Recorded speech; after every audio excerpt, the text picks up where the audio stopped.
Hello दोस्तों, आज की वीडियो में हम एक्सप्लेन करेंगे एक रोमांटिक ड्रामा मूवी को। ये 2000 में रिलीज की गई एक हॉलीवुड मूवी है और इस मूवी का नाम है क्विल्स।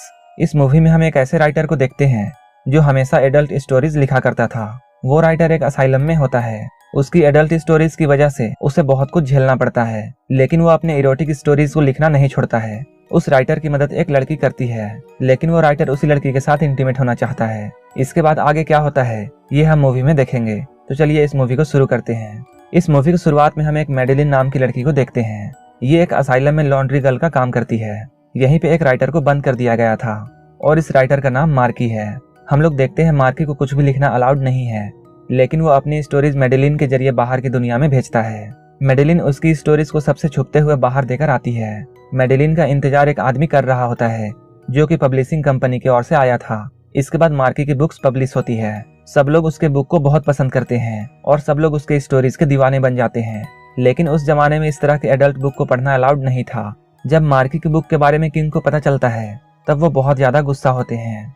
इसके बाद किंग मार्की के बुक्स के सारे कॉपीज को जलाने के लिए कहता है और वो यहाँ पर मार्की को मारने का ऑर्डर सुनाता है। लेकिन उसके सलाहकार किंग से कहते हैं अगर हम उसे अभी मार डालेंगे तब वो हिस्ट्री में एक लेजेंड की तरह जाना जाएगा, इसलिए हम उसे नहीं मार सकते हैं। और इस तरह मार्की की जान बच जाती है।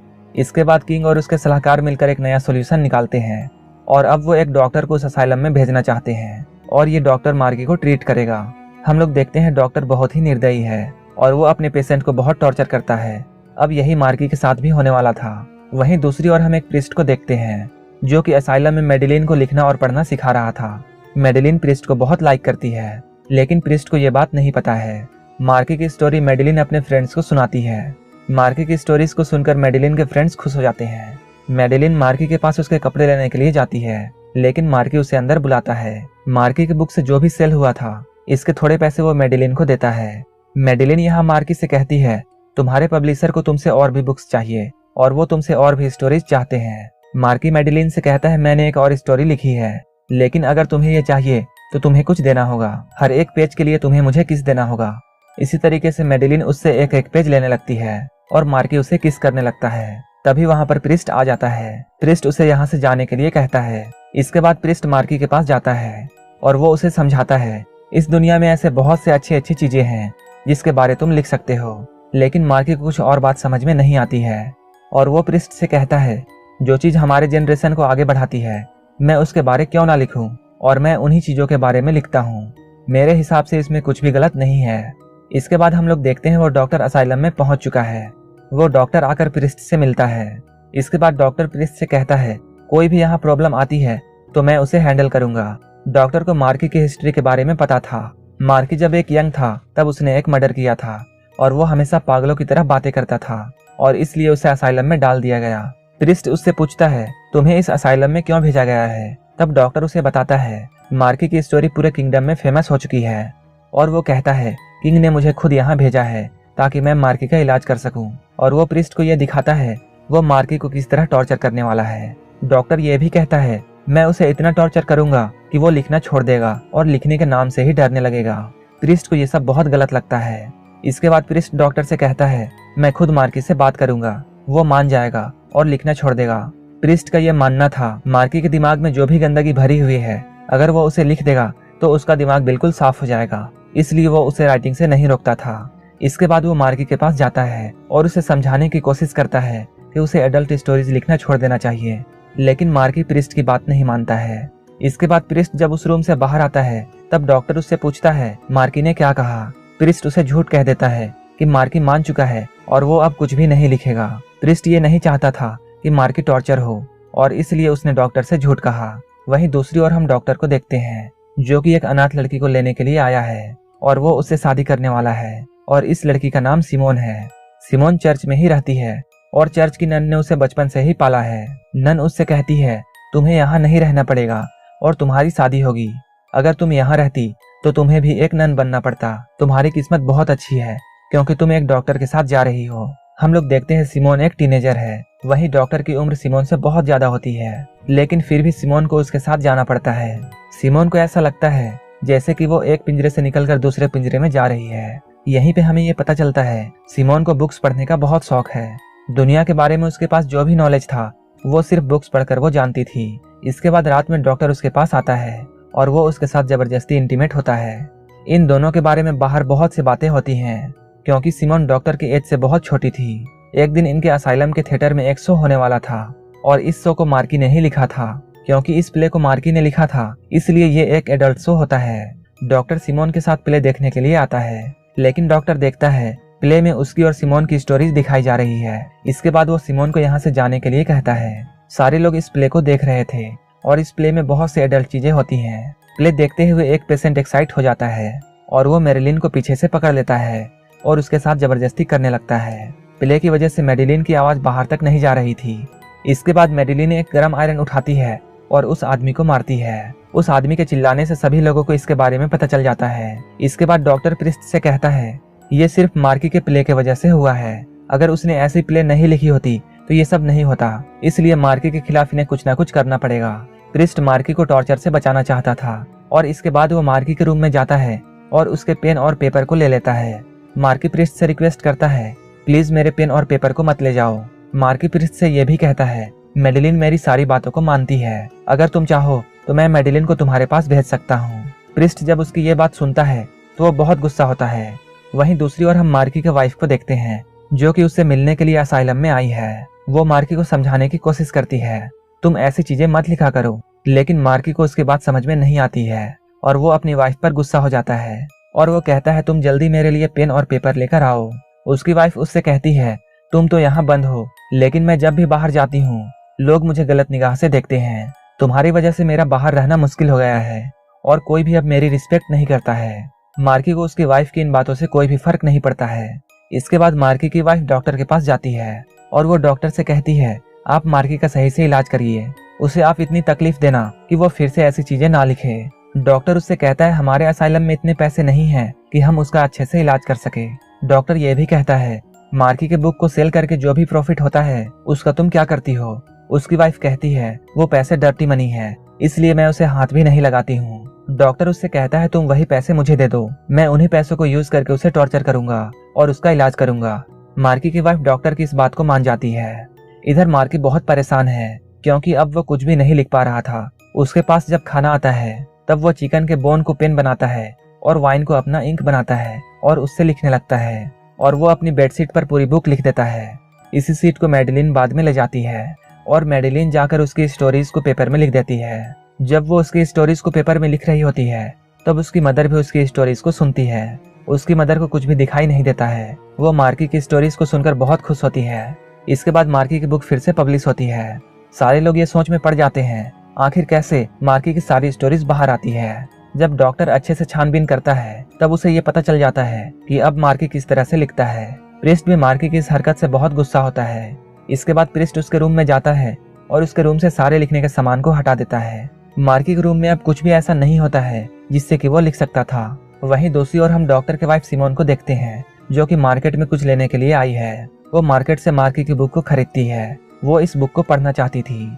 मार्की को जब कुछ भी लिखने के लिए नहीं मिलता है तो फिर से बहुत परेशान हो जाता है। इसके बाद उसे खिड़की के नजदीक एक कांच का टुकड़ा मिलता है। उस कांच से वो अपना ब्लड निकालता है और वो अपनी सारी स्टोरीज अपने कपड़ों पर लिख डालता है। जब मैडिलिन ये सब देखती है तब वो मार्की से बहुत इम्प्रेस होती है। डॉक्टर को जब ये पता चलता है तब वो मार्की पर बहुत गुस्सा होता है। इसके बाद प्रिस्ट मार्की के रूम में जाता है और उसके कपड़े भी उससे ले लेता है। प्रिस्ट मार्की को हर हाल में सुधारना चाहता था, लेकिन वो अपने इस काम में नाकाम रहा। इधर डॉक्टर को ये बात पता चल जाती है कि मैडिलिन ही वो लड़की है जो कि मार्की की मदद करती थी। इसके बाद वो लोग मैडिलिन को सजा देने के लिए उसे पकड़ लेते हैं। सब लोगों के सामने उसे कोड़े मारे जा रहे थे। जब प्रिस्ट ये देखता है तब वो जल्दी से जाकर मैडिलिन को बचाता है और वो सभी लोगों से कहता है अगर वो किसी को पनिश करना चाहते हैं तो वो मुझे कर सकते हैं, लेकिन डॉक्टर प्रिस्ट को छोड़ देता है। इसके बाद प्रिस्ट मैडिलिन से बात करता है और वो मैडिलिन से पूछता है तुम्हें इन स्टोरीज में इतनी इंटरेस्ट क्यों है? मैंने तुम्हें लिखना और पढ़ना सिखाया, अगर तुम चाहती तो अच्छी बुक्स पढ़ सकती थी। मैडिलिन उससे कहती है मैं दिन भर काम करके बोर हो जाती हूँ, लेकिन मुझे मार्की की स्टोरीज बहुत इंटरेस्टिंग लगती है और इसलिए उसे मार्की की स्टोरीज पढ़ना पसंद है। हम लोग देखते हैं डॉक्टर के साथ उसका एक असिस्टेंट काम करता है। वो लड़का देखने में बहुत ही स्मार्ट और यंग है। सिमोन उसे धीरे धीरे पसंद करने लगती है। सिमोन उससे पूछती है क्या तुम बुक्स पढ़ते हो? इसके बाद वो मार्की की बुक उसे दिखाती है। असिस्टेंट जब इन बुक्स को देखता है तब वो बहुत सरप्राइज होता है। इस बुक को देखकर वो सिमोन से कहता है, हमारे उम्र में इन बुक्स को पढ़कर कुछ नहीं होगा, हम लोगों को ये पढ़ने के बजाय प्रैक्टिकल करना चाहिए। धीरे धीरे इन दोनों के बीच अफेयर शुरू हो जाता है। वहीं दूसरी ओर प्रिस्ट और मेडिलिन एक साथ होते हैं। प्रिस्ट अब डिसाइड कर चुका है कि वो मेडिलिन को इस जगह से बहुत दूर भेज देगा, लेकिन मेडिलिन इस जगह से दूर नहीं जाना चाहती है।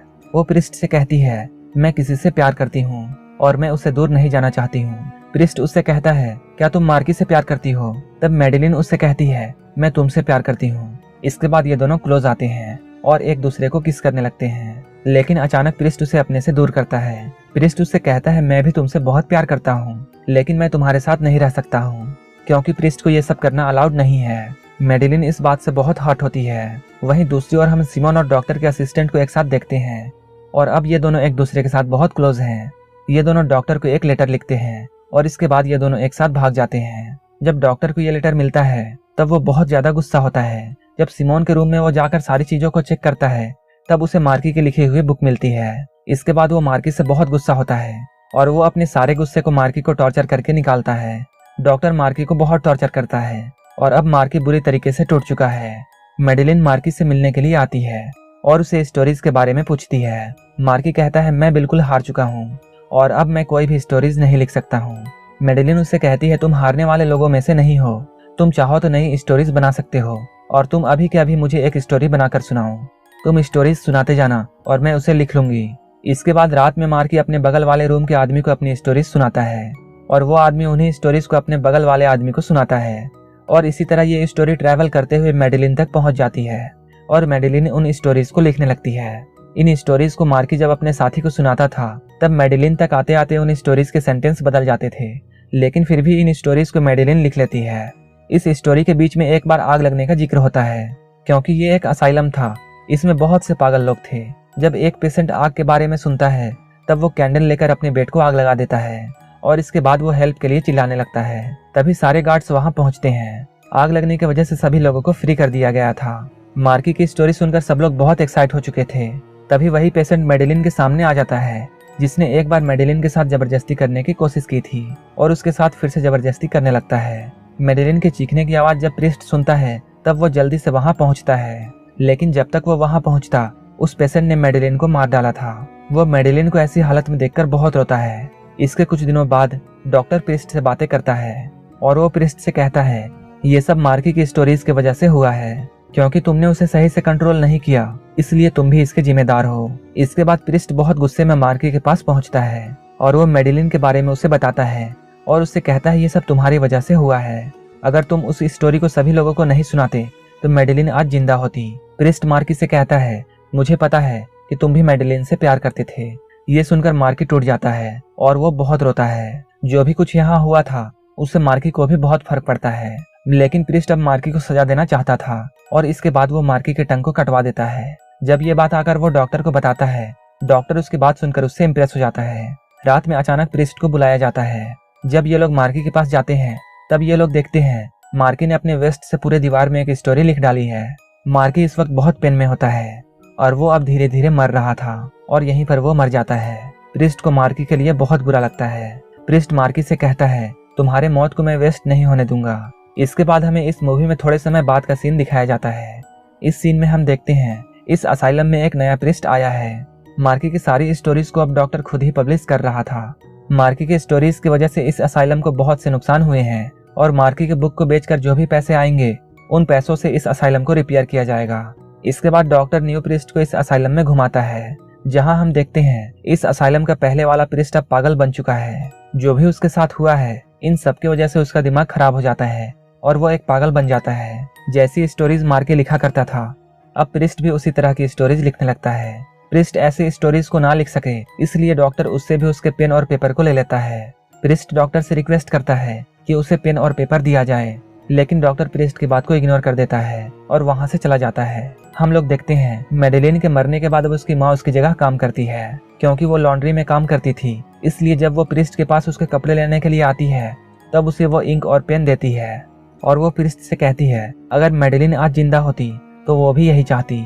प्रिस्ट अब मार्की की तरह स्टोरीज लिखने लगता है और यहीं पर यह मूवी खत्म हो जाती है। अगर आपको ये वीडियो अच्छी लगी हो तो एक लाइक जरूर कर देना और ऐसे ही वीडियोस के लिए आप मेरे चैनल को जरूर सब्सक्राइब कर लेना। तो मिलते हैं हमारे नेक्स्ट वीडियो में।